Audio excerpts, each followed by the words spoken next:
से ऐवान की तवज्जो एक इंतहाई अहम मसले की तरफ मबजूल कराना चाहता हूँ। कोई ज़्यादा लंबी चौड़ी बात नहीं है, लेकिन बहरहाल हम सब के लिए बायस तशवीश है और शायद इसके बाद दूसरे मेंबरान भी इस तरफ मुतवज्जो हों और बात कर सकें इसके ऊपर। आपको भी इल्म है कि 7-8 महीनों से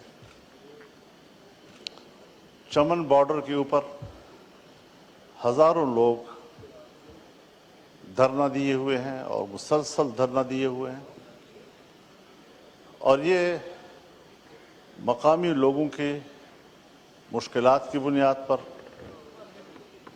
मकामी लोगों के मसाइल की बुनियाद पर और मकामी लोगों के हक़ रोज़गार की बुनियाद पर ये लोग एहतजाज करने के लिए जमा हुए। और बजाय इसके कि हुकूमत इस ज़िम्मेदारी को महसूस करती और हुकूमत इक़दाम करती, हुकूमत जाकर उन लोगों से बात करती, लेकिन ऐसा नहीं हुआ। और आज जो ख़बरें आ रही हैं कि बाकायदा हमारे फोर्सेस ने, मिलिट्री ने, एफसी ने उन पर हमला कर दिया है और इस वक्त गली कूचों में भी जंग हो रही है। मकानात लोग चढ़ चुके हैं, फायरिंग का तबादला भी हो रहा है।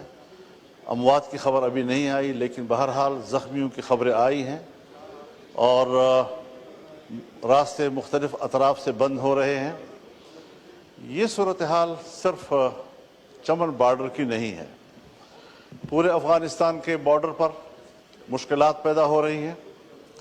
अंगूर अड्डा, जो जनूबी वज़ीरिस्तान का आखिरी शहर है, वहाँ पर भी लोग धरना दिए हुए हैं और सूरत हाल बिल्कुल इसी तरह आगे बढ़ रही है कि सरहद पर कबाइल और पाकिस्तान की रियासत और उनके इदारे आपस में तसादुम की तरफ जा रहे हैं।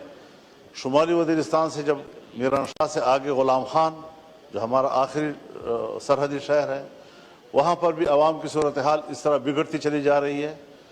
जमरोद के मकाम पर, तोरखम पर भी सूरत हाल इसी तरह बनती चली जा रही है, क्योंकि मसाइल की नौइयत एक है, मुश्किलात की नौइयत ही एक है।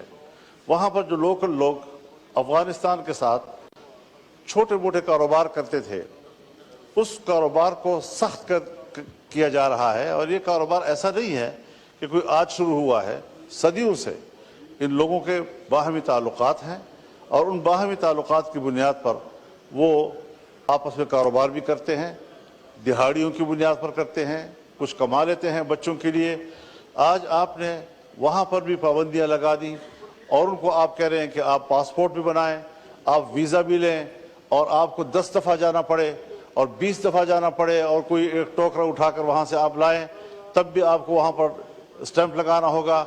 इस तरह की मुश्किलात यहाँ इस कबायली माहौल में आज तक किसी ने भी पैदा की है तो वो कामयाब नहीं हो सकी हैं। मुझे याद है जनरल अयूब खान के ज़माने में भी कुछ इस तरह की पाबंदियाँ लगी थी, लेकिन वो नाकाम हो गई। बाद में भी इस किस्म के, और फिर जनरल ज़ियाउल हक साहब के ज़माने में तो आपने सिर्फ सरहद ही ख़त्म कर दी थी, मुकम्मल दौर में सरहद रही ही नहीं वहाँ पर। और फिर आज आप दोबारा उस तरफ जा रहे हैं कि मुश्किलात पैदा हों। तो एक तो उस हवाले से हमारे पड़ोसी ममालिक जो हैं उनके साथ ताल्लुकात की बेहतरी का रास्ता ये नहीं है, उनके साथ भी हमारे ताल्लुकात में तलखी आ रही है, शिद्दत आ रही है और हम इंतहाई गैर जिम्मेदाराना अंदाज के साथ आगे बढ़ रहे हैं। कौम को हम खुदा जाने क्या सुना रहे हैं और क्या अपना मौक़िफ़ इस तरह पाक, साफ़ और शफाफ कि ज़मज़म से धुला हुआ मौक़िफ़ कौम के सामने पेश कर रहे हैं कि हम तो बिल्कुल बेगुनाह हैं, हमारे साथ तो बड़ी ज़्यादती हो रही है। हालांकि हक़ाइक़ ऐसे नहीं हैं।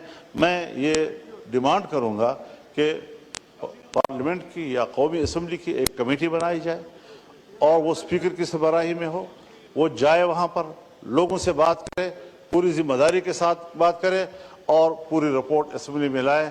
और आपसे बराह रास्त एक गुजारिश ये है कि आप अभी हिदायत दें वज़ारत दाखिला को कि वो वहाँ की ताज़ा सूरत हाल के बारे में पार्लियामेंट को आगाह करें।